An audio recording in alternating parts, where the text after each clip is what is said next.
Hey guys, my name is Neve Keen. I am 15 years old and I'm a photographer. I've been doing photography since I was in middle school. It was my last year, I was in 8th grade, and I wanted to try something new. So I decided to sign up for my first Intro to Photography class, and let me tell you, I fell in love with it. It is something that I had no idea I would become so passionate about, but I did, and I absolutely love it.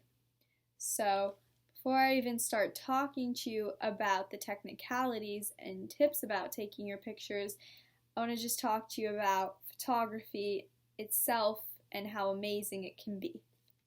So, if you're someone who doesn't like to follow set rules and can feel restricted sometimes and is just so creative, or even if you're not so creative, you just want to be yourself and be able to portray things the way you see them, well, photography is definitely something where you don't need to follow rules. Yes, there are rules.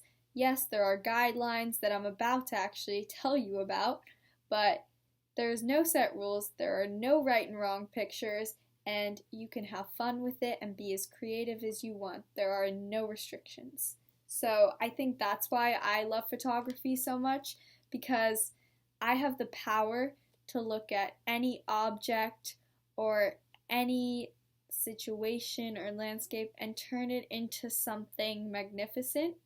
I can find the beauty in the simplest objects.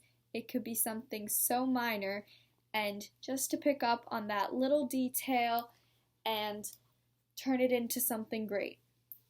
So, before I start talking to you about my 7 very important composition guidelines, I want to go over some basics. So, number 1, anytime you go out to take pictures for a big shoot or even a little shoot, you want to make sure your camera's battery is 100% charged. This is so important, I can't stress enough, because if you're out there taking pictures, you've gotten so into it, you're about to capture that perfect picture, and your battery dies. It is so frustrating, and I've had it happen to me before, so I don't want it to happen to you, so make sure you charge that battery. Okay, number 2, make sure your memory card is cleared. You want to have an empty memory card so that anytime you go out to shoot, you can take as many pictures as your card can hold. You don't want to have any old pictures from any other shoots. You want to make sure they're all uploaded onto a laptop or iPad somewhere safe where you can get to them, but make sure that card is empty so you can take unlimited amount of pictures until, of course, your storage is full, but you're given a better chance. So make sure that card is cleared and empty. Rule number 3. This is also a very important rule. You want to make sure that your lens is clean. So if that means getting a cloth and wiping that lens before you go out and shoot, it's something worth doing.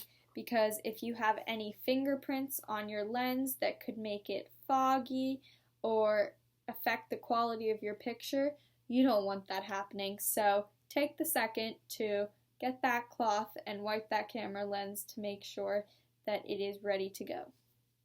Okay, so now, went over the basic 3 rules that should be easy to remember.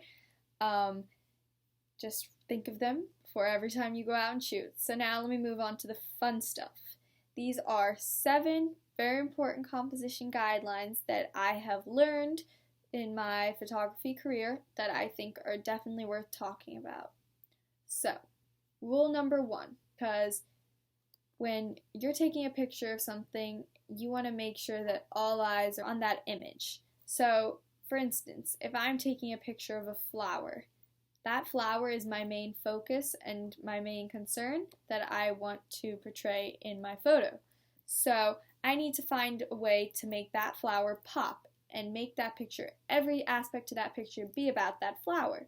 So some things I like to do is getting close to my subject and focus on it so that it's crisp and clear and it's it's clear to anybody who looks at that picture that that's my aim, that's my goal, to focus on that flower. So pretty easy, but something to definitely think about and remember when taking your pictures. Okay, rule number 2 is to fill the frame. So like I said, back to that flower, you want to make sure that your frame is filled with only your subject. You don't want to have anything in the background or any other objects in your picture that could be distracting and taking away from your main focus, which is that subject. So make sure your subject fills the frame and that all eyes are on that subject. So that brings me to rule number 3, eliminating distractions. Like I said, if you're taking a picture of that beautiful rose and you're trying to capture its beauty and how gorgeous it is, and then you have a car in the background in your shot, it's so easy for your eyes to be led to that car instead of the beautiful rose.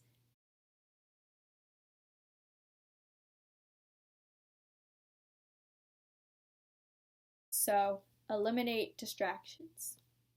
Okay, well, I'm sure you're figuring this out by now already. All these rules, they really go hand in hand together. They're rules that they're just so similar that you could be using so many, if not all of them, at the same time when you're taking a picture of just one single object or whatever it may be. There's so many could be incorporated. So they're just really important rules. So that brings me to rule number 4. It's rule of thirds. When you take a picture, it can be okay at times where the picture is focusing on that subject dead in the center of your screen, of your photo. But sometimes it's interesting to mix it up a bit. So I think this case can show up a lot when you're doing portrait photography. So if you're taking a picture of someone and you have them, say, up against a blank wall and they're standing dead center in the frame, that can be fine, like I said, but we like to spice things up a bit. So maybe you want to take a step back and tilt your camera to either maybe left or right, where your subject is off center, but they're still in the frame. It's still all about them. No parts of them are cut off, but they're just tilted a bit. It's a bit off center and it's something interesting to look at. So that's a really important rule of thirds. Okay, so that brings me to my 5th rule, which is leading the eye with diagonal lines. So say you're taking a picture of a building, you're doing an architect shoot, and you want to make the picture a little more interesting. So you realize that on the footpath where you're standing on right now, there are a bunch of lines and designs and patterns on that footpath.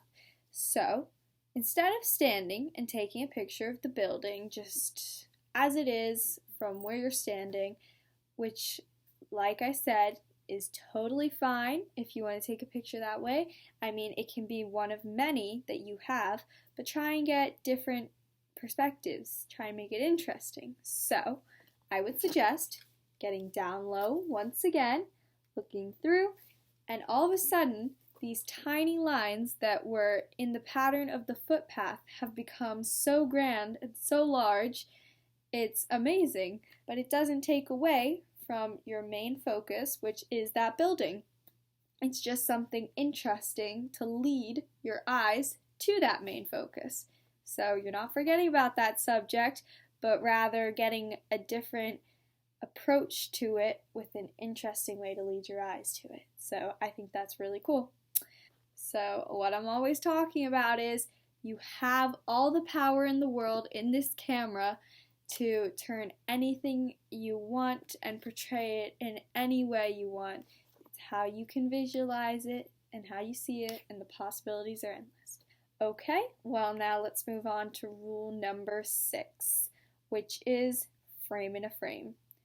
Frame in a frame, I think, can be really useful in landscape photography. I think it is most commonly found in landscape photography because basically what frame in a frame means is finding something where you can practically frame an image of what you're trying to take a picture of using the things around you. So, for instance, you're trying to take a picture of that beautiful lake for your landscape photography shoot, and you notice that there are some trees in front of it that are kind of going inwards, creating this frame around the lake.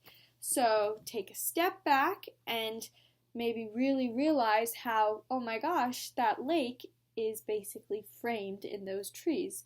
So I would say take a step back, get your camera, and take a picture of it like that. You're getting a natural frame in a frame. That lake is being framed with those trees, and then you still have a little bit of space, but it's like your work is done for you. And I think it's something really cool, definitely to look out for when you're doing landscape photography, but not even landscape photography. It can come up with a bunch of different things. And that brings me to my last rule. It is one that I love, and it is one that I definitely try to think about probably the most when I'm taking pictures of anything. Doesn't matter how big or how small, how important and how minor it is. So this is to shoot from as many different angles as you can. If, say, you're taking a picture of a penny, that penny might seem so boring and minute to you that you think, how can I make this interesting? Well, you need to try and find that detail in that subject, in that object that makes it pop, that can make it interesting, get a different approach on it. So for this rule, what I'm telling you is to don't just think about the obvious, what's right in front of you, to just take a picture of that penny. You need to take a step back, get a different perspective, reapproach it in a different way. So clear your mind and just reapproach it in a different way, thinking about it differently, and this can really help you. And this isn't just a tip that can be useful for photography, it can be something definitely useful for the future. For instance, I know myself that I would love to be a doctor one day, and I know that's something that I could definitely use, that if I do succeed in my dream in becoming a doctor, I can definitely use that. Get a different perspective, have a fresh approach, try and see things from another angle, not what's obvious and right in front of you. And a lot of the times you can discover things that are just magnificent. So definitely get down low with that penny. Just come real close to it, and all of a sudden this small penny that you had is now filling your frame. It is your main focus. You are capturing the detail. It looks larger than life, and you can turn something into so minute and make it so large and amazing. Always telling you about the power that you have in these cameras. Use it. So in photography, it's all about creativity and using what you're given and turning it into something great. That's what I'm really trying to tell you in this video. I've repeated myself multiple times because I just think it's so important and it's something you need to do. So there are all my tips for you. I hope you remember all those 7 guidelines and the 3 other helpful tips that I told you at the start, because I think all of those things combined, those 10 easy things to remember, can definitely help you when you're out taking your pictures, and I hope that you find them helpful, and I hope that you learned something today. So yeah, please comment, like, share my videos, and I thank you for watching this video. So I hope you learned a lot. I hope that you will love photography as much as I do, and just remember, have fun with it. So thanks for watching, guys. Bye!